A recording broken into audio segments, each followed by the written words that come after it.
मो चैनल संस्कृति एवं परंपरा को स्नानदकस्य नृपते भावांस्तद् भक्तिलालसः तद्दिनेऽपि निशायाश्च जामानन्तरत नृप कुर्यात्तु जगदीशस्य निद्राभंगम यथाविधि।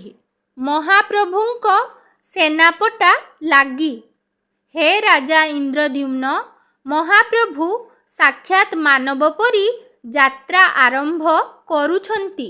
निज अंगकु सुरक्षित रखिबा पाई सेनापटा लागी हेउछंती। भक्ति भाव सहकारे सेही दिन रात्रि रे एक प्रहर परे प्रभुंकर यथाविधि निद्राभंग कराइब।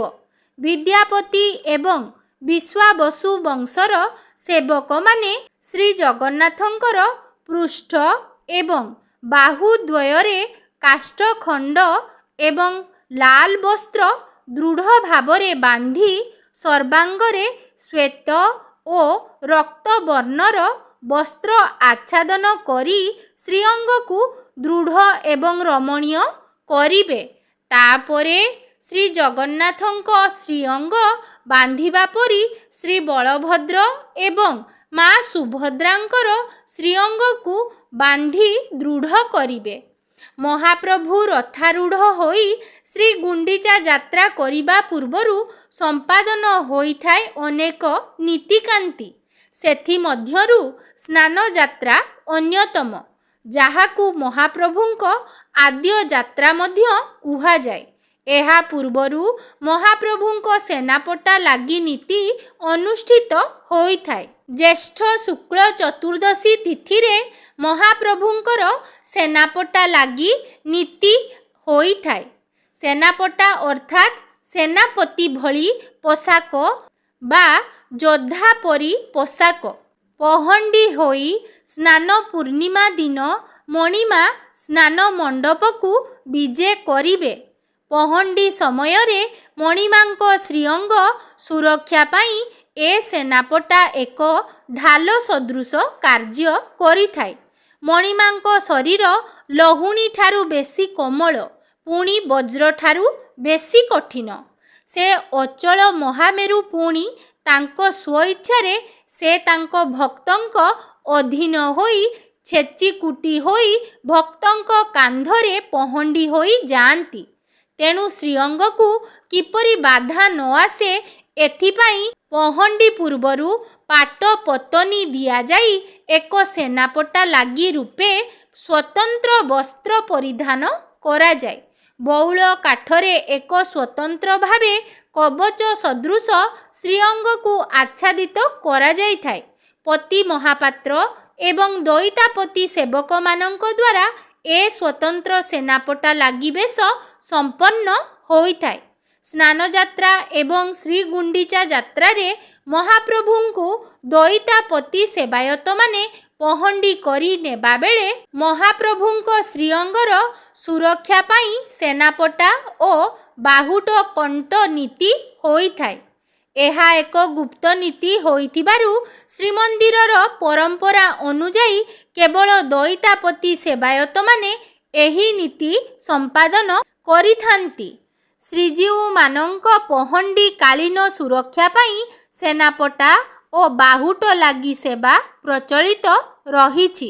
साक्षी गोपालर बकुल बनरु संगृहित बौल काठ चिरट करा जाई सेथिरे श्रीमंदिर विश्वकर्मा सेवायत बाहुट और सेनापटा प्रस्तुत करिथांती। साक्षी गोपाल को महाप्रभुंक ओजा घर बोली मध्य कुहा जाए। तेबे महाप्रभुंक सेनापटा और बाहुट कंट पाई बकुल बनरु ही काहींकी काठ आसे ता पछरे भी रहिछि एक स्वतंत्र कहानी। एकदा जणे तपस्वी सिद्ध बकुल बनरे तपस्या करुथिले। सेही तपस्वी को परखिबा पाई बड़ देउलरू जगा बलिया दुई भाई बाहरी आसीथिले। प्रकृतरे से साधु की नुहे ताहा जानिबा पाई परीक्षा करिबा पाई आसीबा बेले बणरे खूब पाचिला पणस होइथिबा जगन्नाथ बलभद्र देखिले ଓ ତାଙ୍କର ଖାଇବାକୁ ଆଗ୍ରହ ହୋଇଥିଲା।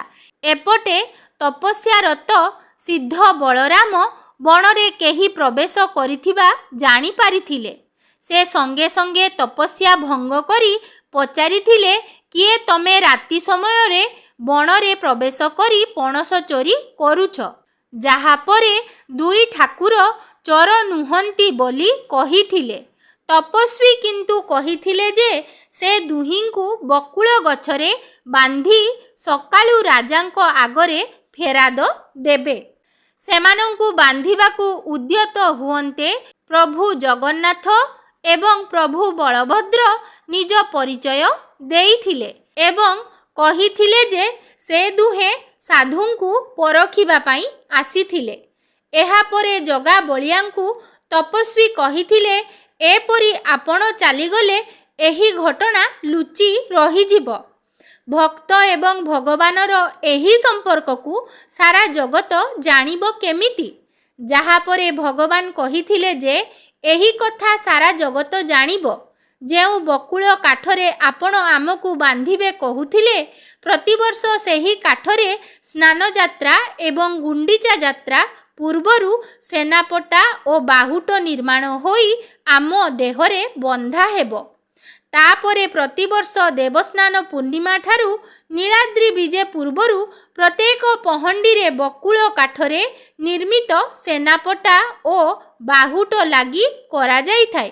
ସ୍ନାନ ପୂର୍ଣ୍ଣିମା ପୂର୍ବରୁ ପରମ୍ପରା ଅନୁଯାୟୀ ଶ୍ରୀମନ୍ଦିରରେ ଦଇତା ପ୍ରବେଶ ପରେ ଦଇତାପତି ସେବାୟତମାନେ ମହାପ୍ରଭୁଙ୍କ ଶ୍ରୀଅଙ୍ଗରେ ବାହୁଟ ଏବଂ ସେନାପଟା ଲାଗି କରିବାର ପରମ୍ପରା ରହିଛି। ଲୀଳାମୟ ମହାପ୍ରଭୁଙ୍କ ଅନେକ ଲୀଳା। ମାନବୀୟ ଲୀଳା କରୁଥିବାରୁ ଭଗବାନ ମଧ୍ୟ ଠିକ୍ ମାନବ ପରି ଯାତ୍ରା ସମୟରେ ନିଜ ଅଙ୍ଗ ସୁରକ୍ଷା ପାଇଁ ସେନାପଟା ବାହୁଟ ଧାରଣ କରିଥାନ୍ତି। ପବିତ୍ର ଜ୍ୟେଷ୍ଠ ଶୁକ୍ଳ ଚତୁର୍ଦ୍ଦଶୀ ତିଥିରେ ଶ୍ରୀମନ୍ଦିରରେ ଚତୁର୍ଥୀ ହୋମ ଓ ସେନାପଟା ଲାଗି ନୀତି ଅନୁଷ୍ଠିତ ହୋଇଥାଏ। ସକାଳେ ଚାରମାଳ ବନ୍ଧା ସରିବା ପରେ ସେନାପଟା ଲାଗି କରାଯାଇଥାଏ। ଏହି ଦିନ ସକାଳେ ଚାରମାଳ ବନ୍ଧା ସରିବା ପରେ ଦଇତାମାନେ ପତି ମହାପାତ୍ରଙ୍କ ସହ ରତ୍ନ ସିଂହାସନ ଉପରକୁ ଯାଇ ମାଳ ଫୁଲ ମଇଲମ କରିଥାନ୍ତି। ଏହାପରେ ରୁନ୍ଧା ହୋଇଥିବା ରସିକ ଶିକୁଳି ଓ ଶୁଆଥନ୍ତିଆ ମଇଲମ କରି ଭଣ୍ଡାର ମେକାପଙ୍କୁ ଦେଇଥାନ୍ତି। ଏହାପରେ ଦିଅଙ୍କ ସେନାପଟା ଲାଗି ହୋଇଥାଏ। ତତ୍ପରେ ପୂର୍ବ ଦିନରୁ ଦକ୍ଷିଣ ଘରେ ଥିବା ଭୂଦେବୀ ଓ ମାଧବଙ୍କୁ ରତ୍ନ ସିଂହାସନକୁ ବିଜେ କରାଯାଇଥାଏ। ଏହାପରେ ଦୈନନ୍ଦିନ ମଙ୍ଗଳ ଆଳତି ହୋଇଥାଏ। ଚାର ବନ୍ଧା ହୋଇଥିବା ଯୋଗୁଁ ଅବକାଶ ନୀତି ଅଣସର ପିଣ୍ଡିରେ ହୋଇଥାଏ। ବେଶ ବଢ଼ିବା ପରେ ସକାଳ ଧୂପ, ଆଲଟ ଏବଂ ଚନ୍ଦନ ଲାଗି ହୋଇଥାଏ। ଏହିପରି ମଧ୍ୟାହ୍ନ ସନ୍ଧ୍ୟା ଧୂପ ବଢ଼ିଥାଏ। ଏହି ସମସ୍ତ ଧୂପ ଚାର ଥିବା ଯୋଗୁଁ ସମସ୍ତ ନୀତି ଅଣସର ପିଣ୍ଡିରେ ହୋଇଥାଏ। ଏହି ସେନାପଟା ଲାଗି ହେବା ପରେ ମହାପ୍ରଭୁ ଏକ ସୁନ୍ଦର ବାଳକ ସ୍ୱରୂପ ଦେଖା ଯାଇଥାନ୍ତି। ଏହି ସୁନ୍ଦର ବେଶ ଦେଖିଲେ ଅନେକ ପୁଣ୍ୟ ମିଳିଥାଏ। ଅମୃତ ଦୃଷ୍ଟିରେ ଚାହିଁ ରହିଥାଅ, ପାପ ତାପ ଚାଲି ଯାଉ। ସୁଦୃଷ୍ଟି ପ୍ରଭାବେ ଭକ୍ତ କାର୍ଯ୍ୟଧାରା ପର ଉପକାରେ ଲାଗିଥାଉ। ତେବେ ପବିତ୍ର ଜ୍ୟେଷ୍ଠ ଶୁକ୍ଳ ଚତୁର୍ଦ୍ଦଶୀ ବା ଶ୍ରୀମନ୍ଦିରରେ ଦଇତାପତି ପ୍ରବେଶର ପାବନ ଅବସରରେ ମହାପ୍ରଭୁଙ୍କୁ କିପରି ଭାବରେ ସେନାପଟା ଲାଗି ବେଶ କରାଯାଇ ସ୍ନାନବେଦୀକୁ ପହଣ୍ଡି ବିଜେ କରାଯାଇଥାଏ, ସେହି ସେନାପଟା ଲାଗି ବେଶର ଦିବ୍ୟ ଦୁର୍ଲଭ ଦୃଶ୍ୟକୁ ଆମେମାନେ ମଧ୍ୟ ସ୍ନାନ ବେଦୀରେ ଦର୍ଶନ କରିନେବା। ଚାଲନ୍ତୁ।